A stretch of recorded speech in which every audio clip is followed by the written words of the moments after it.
Bien, entonces, bueno, buenas tardes a todos, a todas. ¿Ya? La idea de la clase de hoy tiene que ver con una síntesis, ¿ya? Del género narrativo. Ustedes han visto, bueno, narrativa la ven siempre, o sea, se ve desde la básica, todos los años vemos género narrativo, pero cierto, esta vez les va a servir para tenerlo como ya manejado al revés y al derecho, ¿ya? Vamos a intentar profundizar en todos los elementos del género narrativo. ¿Ya? Quizá en 40 minutos no vamos a alcanzar a verlo todo, ¿ya? Sin embargo, hasta donde quedemos, yo la segunda parte se las voy a subir igual después al Classroom en una clase grabada, ¿ya? Bien, vamos a empezar entonces.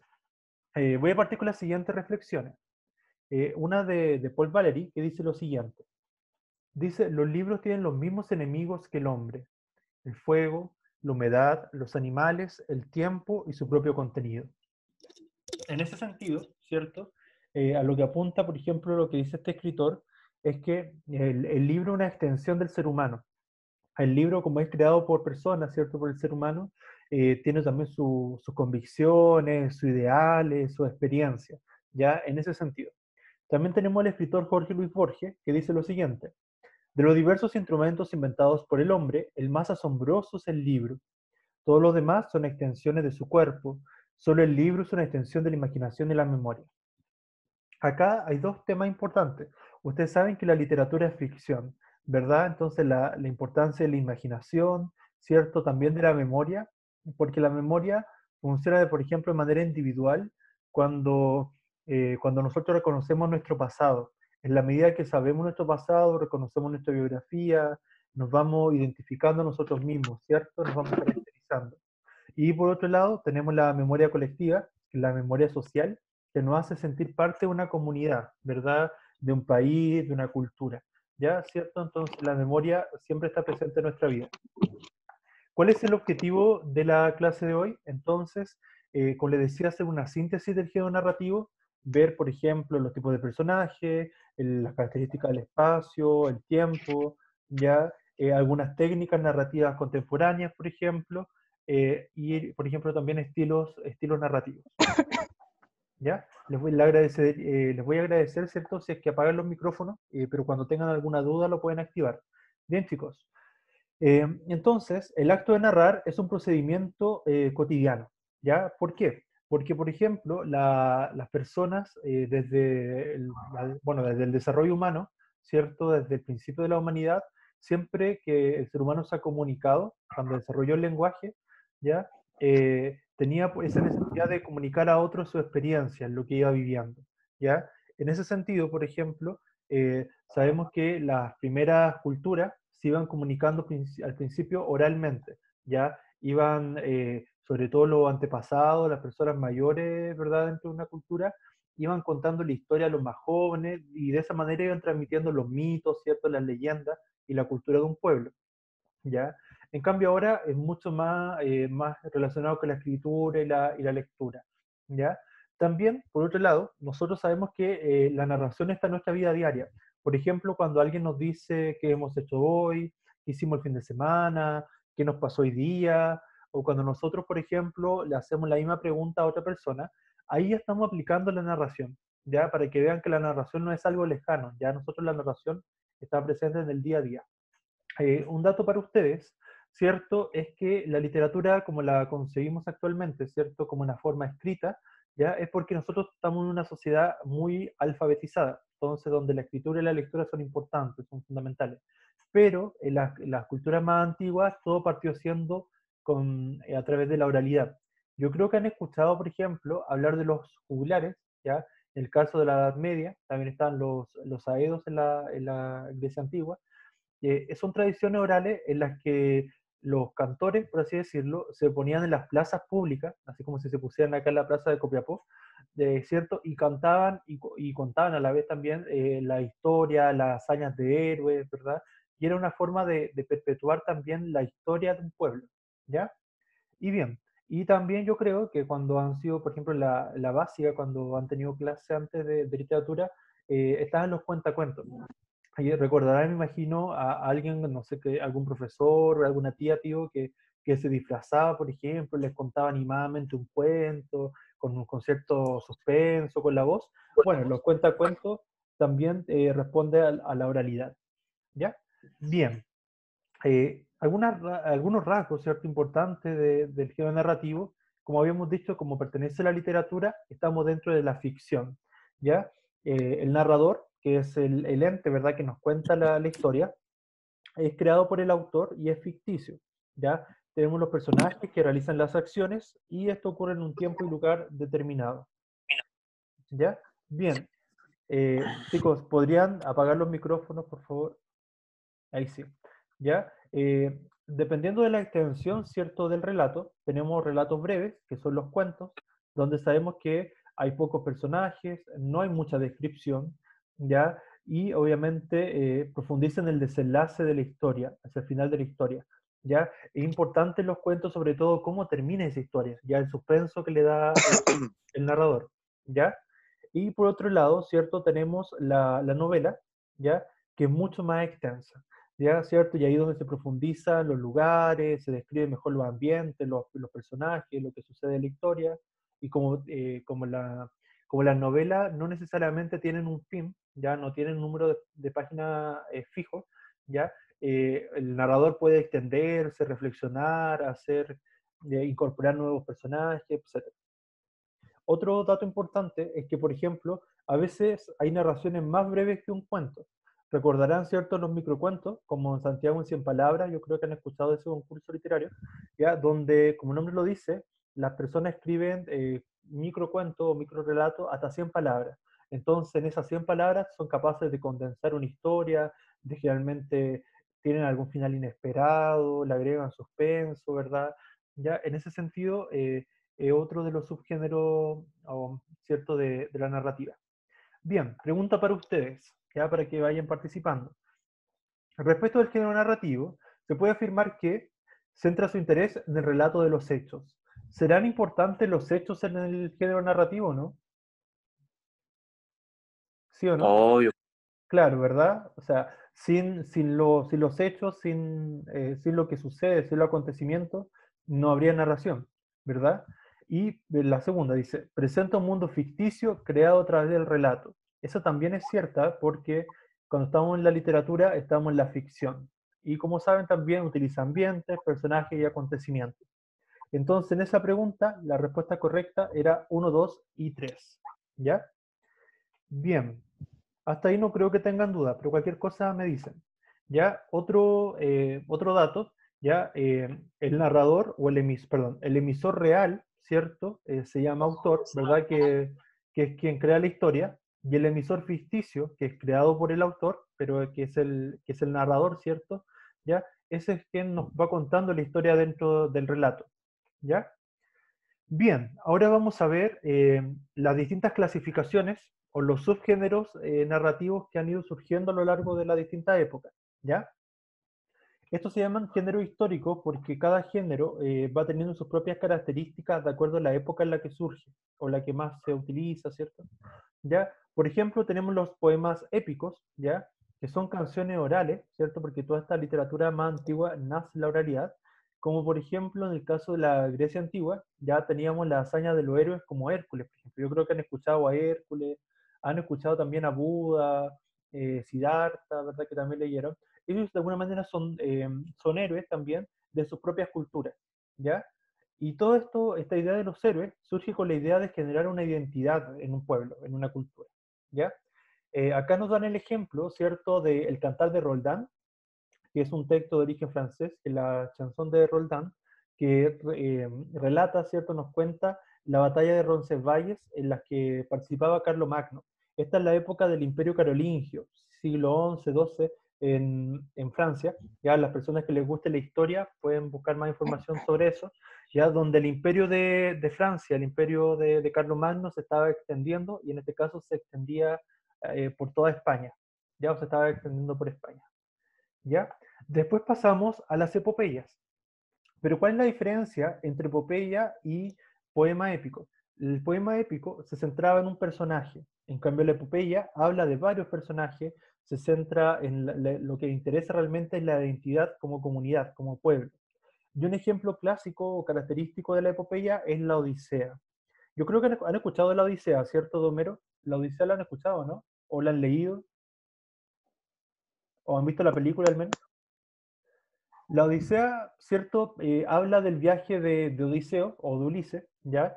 Después de la guerra de Troya. Él, ¿cierto? Quería volver a Ítaca, donde lo estaba esperando Penélope, ¿cierto? Y donde Penélope supuestamente, bueno, estaba siendo constantemente acechada por pretendientes, pero aún así siempre esperaba a Odiseo. Y como saben, la Odisea ocurría dentro del mundo de la Grecia antigua. Y en la Grecia antigua había muchos dioses, porque eran politeístas, estaba Zeus, ¿cierto? Hades, estaba Atenea, estaba Poseidón, ¿verdad? Ares también. ¿Ya? Entonces todos estos dioses participaban y algunos querían que volviera Odiseo a su casa y otros no. También aparecían cíclope, aparecían las sirenas, ¿verdad? La gorgona, entre otros monstruos, ¿ya? Entonces, claro, entonces no fue un simple viaje. Entonces, Odiseo tuvo que atravesar todo el océano para volver a su casa. Eso es como a grandes rasgos lo que cuenta la Odisea. Es bien interesante por si la quieren leer igual. Pero acá en Chile, por ejemplo, también tenemos una epopeya. Nuestro primer libro como más fundacional es La Araucana, de Alonso de Ercilla y Zúñiga, que tiene que ver con el periodo de la conquista, ya donde estaban los españoles, ¿cierto?, que venían a conquistar los territorios acá en Chile, ¿cierto?, en este caso en 1574 ya habla, como el nombre lo dice, de los araucanos. Los araucanos, ¿cierto? Era el nombre que los españoles le ponían a los mapuches, ¿ya? Pero los mapuches no se sienten identificados con ese nombre, ¿ya? En realidad, Alonso de Ercilla acá narra la historia de la guerra de Arauco, ¿cierto? Las guerras que ocurrieron acá con los mapuches y entre españoles, pero desde el punto de vista español. Entonces, eso se podría criticar igual que nos da a conocer el punto de vista de los mapuches. Otro tipo de subgénero muy relacionado con la epopeya es el cantar de gesta. El cantar de gesta, sin embargo, no es de la tradición antigua, sino es de la Edad Media, ¿ya? Y aquí hablamos de las hazañas de los héroes, ¿verdad? Que representan a un colectivo, ¿ya? Y, por ejemplo, que representan todos los ideales de la época. Y ahí yo creo que han escuchado al Mío Cid, o el cantar del Mío Cid, ya que es la historia de Rodrigo Díaz de Vivar, que él representaba los ideales del guerrero cristiano, ¿ya? Porque acuérdense que en la Edad Media lo que más predominaba era la influencia de la Iglesia Católica, ¿cierto? Que estaban combatiendo a los moros, ¿verdad? Los árabes, a los musulmanes, ¿cierto? Y todo esto en el contexto de la guerra, ¿cierto? Eh, de la guerra de religión, ¿cierto? De las cruzadas. Bien, ¿hasta ahí van bien? ¿Se va entendiendo hasta ahí? ¿Sí? Sí. ¿Sí? Ya, cualquier cosa me dicen, ¿ya? Porque igual son hartas cosas que hay que ir viendo. Ahora vamos a ver las leyendas. Las leyendas, bueno, ustedes conocen las leyendas, ¿cierto? Las leyendas son historias, ¿verdad?, ficticias, que también nacen de la tradición oral. Acá en Chile, bueno, y en el mundo hay muchas leyendas. Inclusive acá en Atacama tenemos varias leyendas. ¿Conocen alguna leyenda de Atacama, de acá de la región? ¿Conocen alguna leyenda de acá o no? Sí, la del pájaro ese que era de los mineros, el que volaba, que era como dorado. El Alicanto, Alicanto se llama. Ese, Sí, ese sí. mismo. Sí, claro, ahí, bueno, por lo que conozco, en esta leyenda el Alicanto lo que hacía era, estaba hecho, me parece, de metales. Claro, a veces algunos lo Sí, describen como por cobre, no oro, sé. claro, de cobre, plata, ¿cierto? Dependiendo de la leyenda. Claro, Claro. y claro, tenía que ver con eso, pues se iba alimentando de eso, pero es porque estamos dentro de una zona minera, por eso es muy como característico. También tenemos, por ejemplo, yo creo que han escuchado la leyenda del Padre Negro, ¿cierto? Que, por ejemplo, decían que cuando hubo un terremoto acá en Atacama, había mucha gente que lo vio al mismo tiempo en Caldera y al mismo tiempo en Copiapó. Eso se llama bislocarse, eso de aparecer dos veces en un mismo lugar, o en lugares distintos al mismo tiempo. Entonces, claro, o sea, igual inexplicable, pero eso queda dentro de la ficción de una leyenda, que un cura, ¿cierto? Un padre negro porque él era de raza negra, ¿cierto? Que haya aparecido en dos lugares y además haya salvado gente, que contaba sus testimonios, todo eso. Ya está la Añañuca, me parece que está, ya hay varias más. Ya ahí sería bueno que fueran. Tué. También, muy bien. Sería bueno que fueran. Añañuca, po. Sí, pues, claro, lo nombré recién. Muy bien. Como les decía, sería bueno que fueran conociendo más de las leyendas de acá de la zona, porque hay varias. También, por ejemplo, acá en Chile lo que más se conoce son las leyendas que hay en Chiloé. ¿Hayan escuchado también por Chiloé? ¿Cuáles conocen de Chiloé? El Trauco, el Caleuche. Ya, ya. Ajá, muy bien. Sí, esos son algunas. La Pincoya. La Pincoya, muy bien. Esas son leyendas, claro, cada uno, porque representa lo que está, que Chiloé era una tierra mágica, ¿cierto? Una tierra donde, ya, chicos, ahí sí, ya. Era una tierra mágica, ¿verdad? Donde aparecían los brujos, las brujas, los mitos. Chicos, si se van a conectar, silenciar los audios, ¿ya? Por favor, porque si no se interrumpe. Bien, como les comentaba, chicos, ¿quién tiene activado el micrófono? Ahí sí.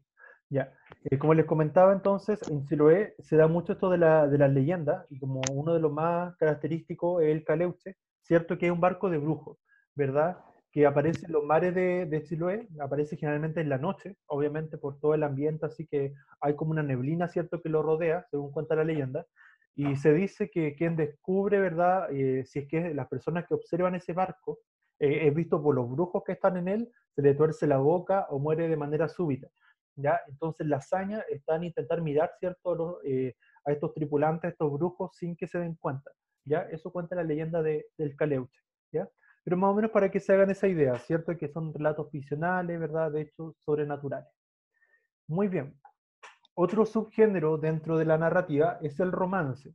El romance tiene que ver con el romanticismo, que nosotros ya vimos el año pasado, ¿ya? Y el romanticismo no es solamente hablar del amor, también tiene que ver a veces sobre la religión, la guerra, ¿cierto? Y generalmente está asociado a la poesía, ¿ya? Pero también mantiene su carácter narrativo. Está escrito en octasílabos, que son versos de 8 sílabas, y viene desde el siglo XV en adelante, ¿ya? Pero eso es como más en general. ¿Ya? Otro de los textos que ustedes conocen son las fábulas, ¿verdad? Las fábulas ustedes saben que son breves, ¿ya? Que te dejan un mensaje, una enseñanza, y generalmente se caracterizan por estar, porque los personajes, ¿cierto?, son animales, pero que tienen características humanas, están personificados, ¿ya? Hay un autor que, si les gusta esto de las fábulas, que es Esopo, ¿ya? Que siempre tiene varias fábulas de hartos tipos, ¿ya? Que les puede parecer interesante, ¿ya? También tenemos las parábolas. Las parábolas son parecidas a las fábulas en el sentido de que te dejan una enseñanza, son didácticas, pero la diferencia es que estaba que la fábula, ¿cierto?, tiene personajes que son animales, en cambio la parábola son personas, son seres humanos, ¿ya? Y uno de los más típicos, ¿cierto?, en la Biblia, ¿cierto?, aparecen muchas parábolas, ¿ya? Y entre ellas está la del buen samaritano, la del hijo pródigo, ¿cierto? La del hijo pródigo es la de, si recuerdan, en la de este como hijo rebelde, ¿cierto? Que se va de la casa, se va con sus riquezas, qué sé yo, y cuando se le acaba todo, vuelve a su casa, a la casa del papá, y el papá lo perdona y todo lo demás. Entonces, claro, ahí viene con la enseñanza del perdón y todos los mensajes que pueden interpretar. Bien, chicos, hasta ahí, ¿alguna pregunta? Eso es como general, esas cosas ya las han visto antes, ya, pero para que vayan recordando. Bien, pregunta para ustedes. Los géneros literarios históricos se caracterizan por qué. Los géneros literarios históricos fueron los que vimos recién, ¿ya? Históricos porque surgen en determinada época. ¿Cuál creen que será la correcta? Responden un modelo estructural inmodificable en el tiempo. ¿Todos los textos, todos los géneros o subgéneros históricos son iguales en toda la época? ¿Sí o no? No, yo creo que no, que pueden No, sí, cambiar. exacto, ¿verdad? Eso estábamos viendo, que los géneros o los subgéneros van cambiando. Hay cierta época que se prefieren ciertos géneros o ciertos subgéneros y en otra época se escogen otros. Así que esa la descartamos. Después dice, el emisor y los receptores literarios comparten el mismo tiempo histórico. Esa tampoco podría ser, porque por ejemplo hay escritores que escribieron hace cientos de años, hace 1000 años, o podrían haber escrito la semana pasada, en fin, pero nunca coincide exactamente con el momento en que nosotros como lectores leemos esa obra.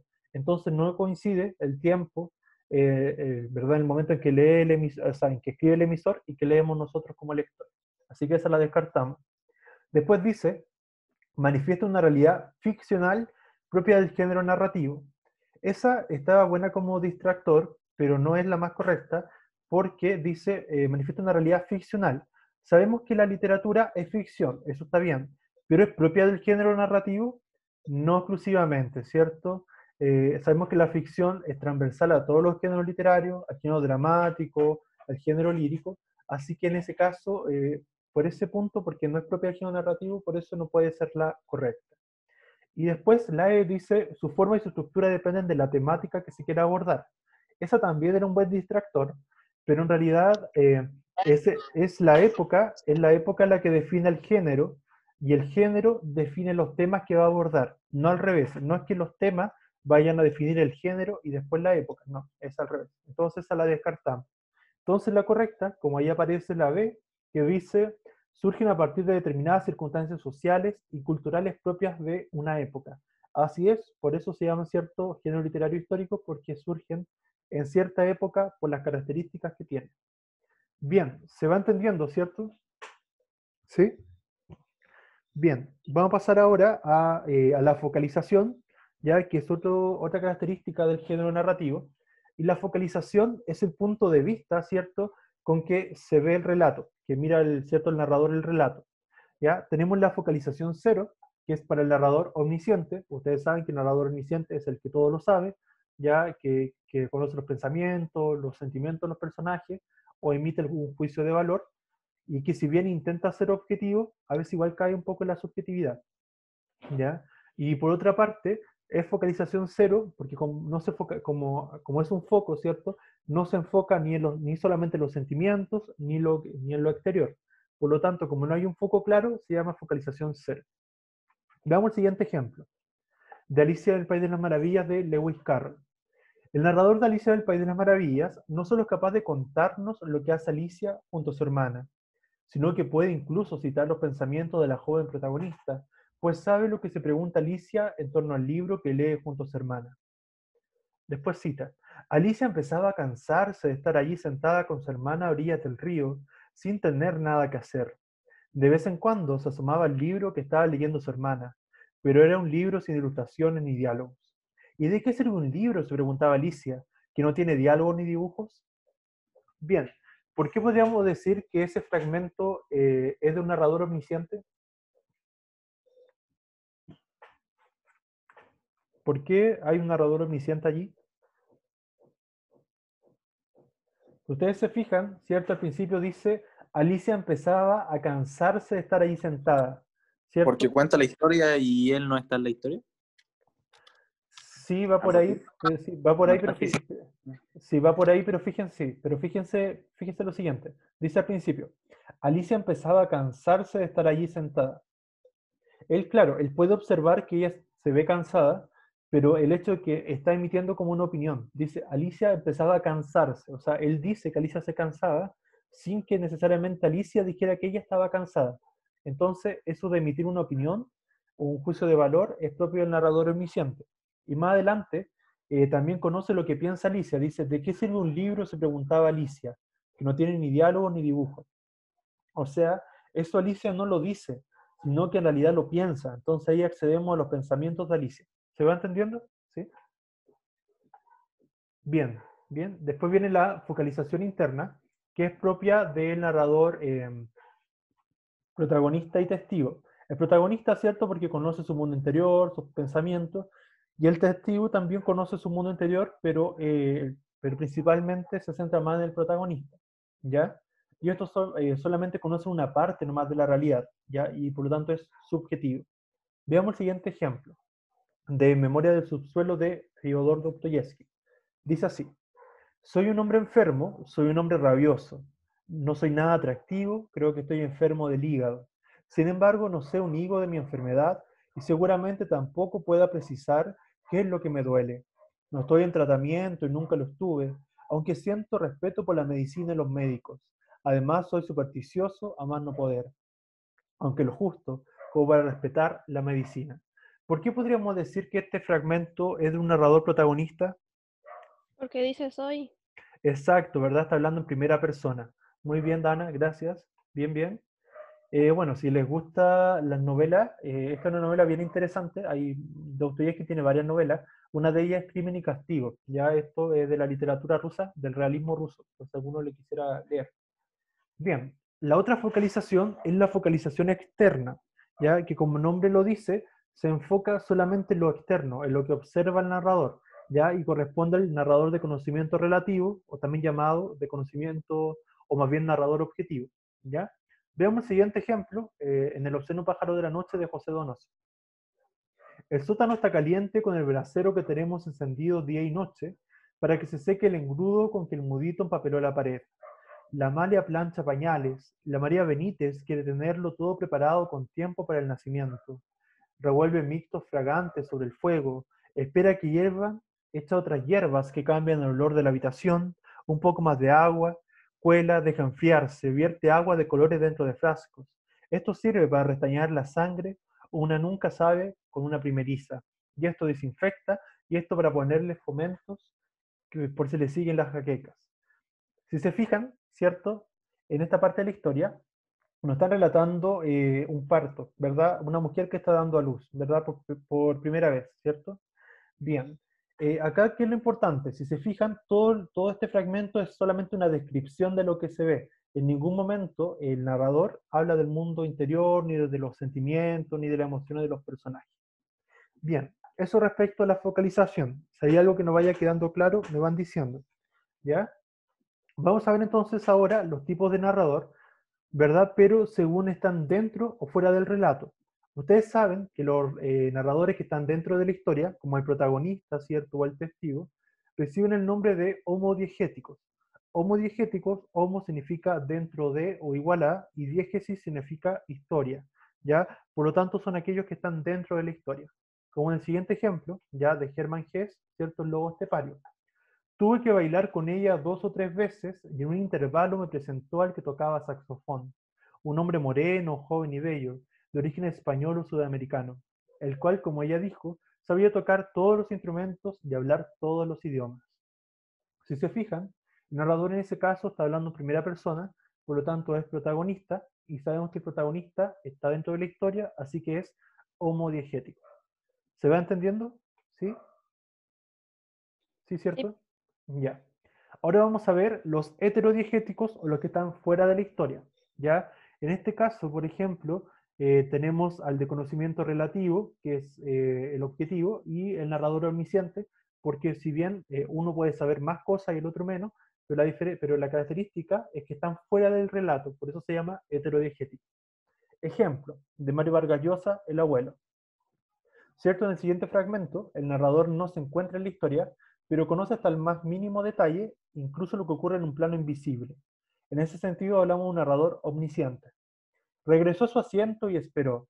La noche pasada había llovido y la tierra y las flores despedían un agradable olor a humedad, pero los insectos pululaban y los manoteos desesperados de don Eulogio en torno del rostro no conseguían evitarlos. A su barbilla trémula, a su frente y hasta las cavidades de sus párpados llegaban a cada momento lancetas invisibles a punzarle la carne. Acá, ¿cierto? El narrador inclusive nos cuenta, ¿cierto?, de algo invisible que no podría ver otra persona, ¿ya? Y la describe. Entonces, en ese caso es un narrador omnisciente, y sabemos que el omnisciente está fuera del relato, así que por lo tanto era heterodiegético. Bien, veamos la siguiente pregunta. ¿El narrador de un texto literario se caracteriza por desempeñar el rol del emisor en el texto? Sí, ¿cierto? ¿Por qué? Porque el narrador sabemos que es el ente ficticio que nos cuenta la historia, ¿verdad? Y corresponde al emisor, por tanto, del mensaje. Así que la 1 sí es. ¿Participar o no en el desarrollo de la historia? ¿Sí o no? Sí, ¿verdad?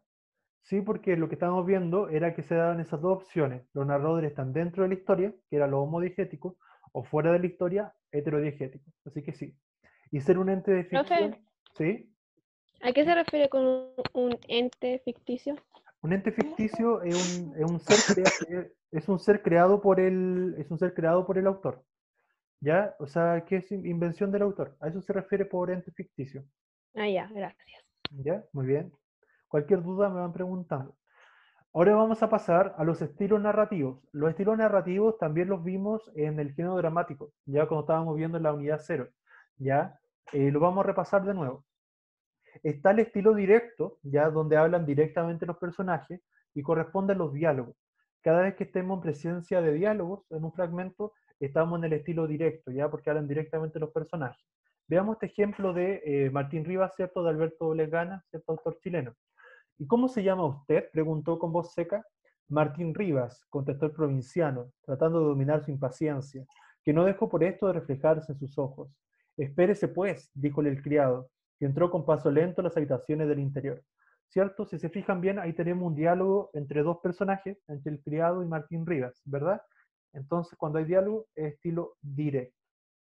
Bien, en cambio, cuando solamente habla el narrador y no hay presencia del diálogo como la vez anterior, estamos en presencia del estilo indirecto, ¿ya? Que se lo describe así. El narrador nos hace saber lo que dijo el personaje a través de sus palabras usando el adverbio que. Cotidianamente esta forma es muy utilizada pues permite repetir lo que nos dijo alguien sin utilizar exactamente las mismas palabras, ¿verdad? ¿Por qué? ¿Verdad? Porque, por ejemplo, como se ve acá, dice, María me contó que va a viajar fuera de Chile. ¿Sabemos lo que dijo María? Sí, pero no lo dijo exactamente María, sino lo dice la persona que nos cuenta la historia. ¿Ya? Entonces, ahí tenemos una persona que nos está narrando. Entonces, es indirecto. Veamos el ejemplo de los cachorros de Mario Vargas Llosa. Él nos contaba, contento y ahora les tocaba a ellos, salud, hecho un caramelo de felicidad, a ver si nos apurábamos a tener enamorado y Cuellar golpeando la mesa con su vaso. Si se fijan, ¿verdad? Solamente habla el narrador en ese párrafo, ¿ya? Entonces, por eso es estilo indirecto. Hasta ahora se entiende la diferencia, ¿cierto? Entre directo e indirecto, ¿sí? Sí. Bien. Bien, ahora vamos a ver uno que es el indirecto libre, que también se llama mixto, porque mezcla las dos voces. Es como un narrador, o sea, tenemos la voz del narrador, pero que reproduce tal cual, de manera exacta, lo que decían o lo que piensan los personajes. ¿Ya? Como en el ejemplo de Ray Bradbury, con el cuento o con el libro Crónicas Marcianas, ¿ya? Si les gusta la novela de ciencia ficción, ¿ya? Es bien interesante leer a Ray Bradbury, ¿ya? Porque, por ejemplo, este libro habla de los viajes interplanetarios, habla ya de una sociedad futurista en la que los personajes, las personas empiezan a colonizar, ¿cierto?, el planeta Marte. Entonces, habla de cómo sería la vida en Marte, ¿ya? Dice así. Quería ir a Marte en el cohete. Bajó a la pista en las primeras horas de la mañana y a través de los alambres les dijo a los hombres uniformados que quería ir a Marte. Les dijo que pagaba impuestos, que se llamaba Pritchard y que tenía derecho de ir a Marte. ¿No había nacido allí mismo en Ohio? ¿No era un buen ciudadano? Entonces, ¿por qué no podía ir a Marte? En este relato, ¿cierto? Ya existían también la diferencia de las clases sociales, ¿ya? Entonces, por lo mismo, no cualquiera podía llegar e irse a Marte, ya tenía que tener cierto dinero, ¿ya? Bien, lo que nos importa, ¿cierto? Es que acá el narrador, ¿verdad? Dice exactamente lo que pensaba el protagonista. No había nacido allí mismo en Ohio, no era un buen ciudadano, ¿ya? Eso es la reproducción tal cual de lo que dice o de lo que pensaba el personaje principal. Por lo tanto, ¿cierto? Ahí tenemos la voz del narrador, pero que reproduce textual lo que dijo el personaje, ¿ya? Eso es el indirecto libre. Bien, chicos, ¿hasta ahí alguna otra duda? No. ¿No? Bien, vamos a ver, nos quedan 5 minutos, ¿ya? Vamos a ver las vanguardias, a grandes rasgos. Las vanguardias es un movimiento literario, artístico, que vamos a ver más adelante igual, que surge a principios del siglo pasado, del siglo XX, en el contexto de la Primera Guerra Mundial, ¿verdad? En 1914, ¿cierto? Por esos años, ¿ya? Y están varias vanguardias como el surrealismo, el cubismo, el ultraísmo, el futurismo, el creacionismo, entre otras, ¿ya? Y ellas lo que hablaban, porque se dan vanguardia, porque vienen de la palabra francesa avant-guerre. ¿Y qué significa avant-guerre? Literalmente vanguardia, que son los que están en primera fila dentro de un ejército, los que están en la primera fila cuando hay una guerra, una batalla, ¿ya? Entonces, ¿qué quería decir ese nombre? Que el arte también estaba en la primera fila, que el arte visto como una forma de combatir la realidad, ¿ya? En esa época va a estar mucha influencia de la fotografía, va a estar los principios de la fotografía en esa época, el desarrollo del cine, a los que les gusta la psicología va a aparecer el psicoanálisis, ¿ya? Y van a surgir algunas técnicas como la corriente de la conciencia, la numeración caótica que vamos a ver, y por ejemplo está en el montaje. El montaje, no recuerdo si lo he visto con ustedes, pero por ejemplo, si ustedes leen el cuento La noche boca arriba de Julio Cortázar, que también está en YouTube con el mismo nombre, ya, ¿cierto? Que es donde aparece son dos historias que se cuentan en paralelo, que es la historia de un motociclista que tiene un accidente y la historia de un moteca, que es la de un azteca, ¿cierto? Que se van contando ambas historias en tiempos muy distintos y se superponen, Entonces, una es el sueño de la otra, ¿ya? Eso se llama montaje, que es la superposición de dos o más historias, ¿ya? Lo demás ustedes ya lo conocen, que son las anacronías, ¿cierto? Que son estas alteraciones temporales, como el flashback, ¿cierto? Que es un recuerdo rápido del pasado, el raconto, que es un recuerdo más extenso, la premonición o adelantamiento, que si ustedes han visto las películas de Destino Final, en Destino Final siempre aparecen las premoniciones, que son como ver, visualizar, ¿cierto? Antes, ¿verdad? Lo que va a pasar después, ¿ya? Y el flash forward es como una premonición, pero también muy breve, es corta, ¿ya? Igual que el flashback, pero hacia el futuro, pero más breve. Vamos a ver un ejemplo de raconto, ya que como les decía, un recuerdo más extenso, ya el de la muerte en las catedrales de Marcel Proust. Las sensaciones que tampoco tornarían más que en sueños caracterizan los años que quedaron atrás y por poco poéticos que sean, se cargan de toda la poesía de esa edad, de la misma forma que nada está más lleno de tañido de las campanas de Pascua. Lo que está haciendo acá el narrador es recordar, ¿cierto? Cosas que vivió en su pasado, ¿ya? Y que son de la época de Pascua, es decir, de la Navidad, ¿ya? Y de las primeras violetas, que esos últimos fríos del año que estropean nuestras vacaciones y obligan a encender el fuego durante el desayuno. Cierto, ustedes saben que la Navidad, dependiendo del hemisferio, de si están en este caso en el hemisferio norte, ¿verdad? Porque hace frío, ¿verdad? Probablemente estaba nevando, ¿ya? Entonces, ahí nos está describiendo cómo era ese ambiente. No me atreví a hablar de esas sensaciones que retornaban algunas veces durante mi sueño. Sabemos entonces que el narrador estaba soñando y ahora nos cuenta ese sueño. Si no apareciesen casi revestidas de poesía, separada de mi vida presente y blanca como esas flores de agua cuya raíz no agarra en tierra. Todo lo que nos cuenta en este fragmento es un sueño, ¿verdad?, que tuvo el narrador, ya, por lo tanto es un recuerdo extenso o raconto. Bien, ¿hasta ahí alguna duda? Bien, eso lo manejan, así que ir repasando igual. Vamos a ver el monólogo, ya y con esto vamos a ir terminando. El monólogo es, cierto, los pensamientos del personaje, el mundo interior del personaje, sus sentimientos, lo que piensa, ¿ya? Y esto está muy presente en el teatro, ¿ya? Y generalmente es ordenado, tiene cierta puntuación. Pero el soliloquio es más ordenado que el monólogo. El soliloquio cuida más la puntuación todavía. Veamos el siguiente ejemplo de monólogo de Mario Vargas Llosa, ¿cierto? Este Nobel de la literatura peruana, en el texto Conversación en la Catedral. Todavía hay embotellamientos en el centro, pero República y Arequipa, que son dos calles de Lima, están despejadas y el auto puede ir deprisa, un nuevo vals. Las limeñas tenían alma de tradición. ¿Por qué cada vals criollo sería tan huevón? Piensa, ¿qué me pasa hoy? Tiene el mentón en el pecho y los ojos entrecerrados. Va como espiándose el vientre. Caramba, Zabalita, te sientas y esa hinchazón en el saco. ¿Sería la primera vez que tomó cerveza? 15, 20 años atrás, 4 semanas sin ver a la mamá, a la teté. ¿Quién iba a decir que Popeye se recibiría de arquitecto? Zabalita. ¿Quién te acabarías escribiendo editoriales contra los perros de Lima? Piensa, dentro de poco seré barrigón, iría al baño turco, jugaría tenis en terrazas, en 6 meses quemaría la grasa y otra vez un vientre liso como a los 15. Apurarse, romper la inercia, sacudirse, piensa. Deporte, esa es la solución. Esa parte quizá es un poco más difícil comprenderla porque es un monólogo interior, por lo tanto accedemos a los pensamientos del personaje.